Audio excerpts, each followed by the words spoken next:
It's good to be here with you this evening. It's always good when we can share together in worship. The scripture passage that I'm going to read this evening is from the Gospel of John in chapter 13.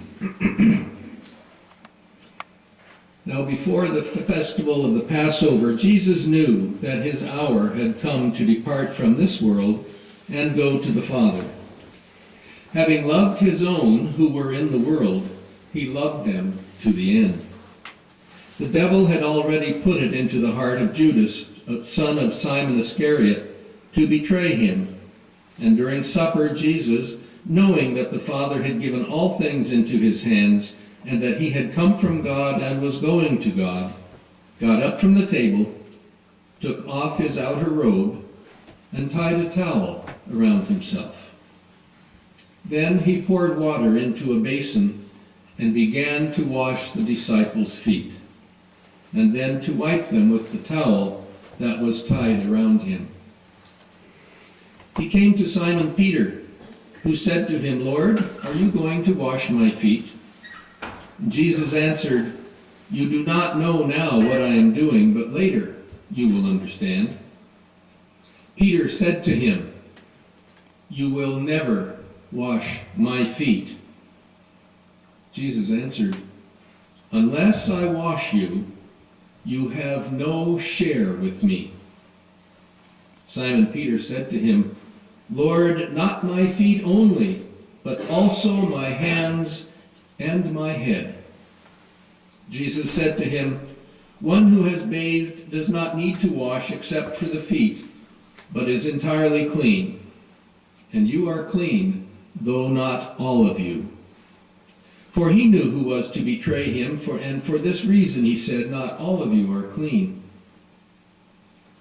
After he had washed their feet, and had put on his robe, and had returned to the table, he said to them, "Do you know what I have done to you? You call me teacher and Lord, and you're right, for that is what I am. So if I, your Lord and teacher, have washed your feet, you also ought to wash one another's feet. For I have set you an example, that you also should do as I have done to you. Very truly I tell you, servants are not greater than their master, nor are messengers greater than the one who sent them. If you know these things, you are blessed if you do them."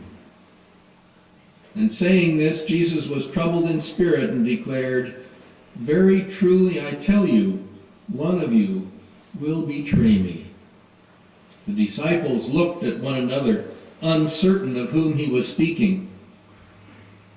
After he had received the piece of bread, Satan entered into Judas, and Jesus said to him, "Do quickly what you have to do." Now no one at the table knew why he said this to him.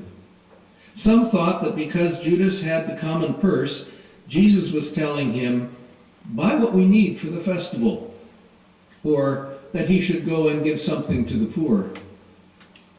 So after receiving the piece of bread, Judas immediately went out, and it was night. When he had gone out, Jesus said, "Now the Son of Man has been glorified, and God has been glorified in him. If God has been glorified in him, God will also glorify him in himself, and will glorify him at once. Little children, I am with you only a little longer. You will look for me, and as I said to the Jews, so I now say to you, where I am going, you cannot come. I give you a new commandment, that you love one another. Just as I have loved you, you should also love one another. By this, everyone will know that you are my disciples, if you have love for one another."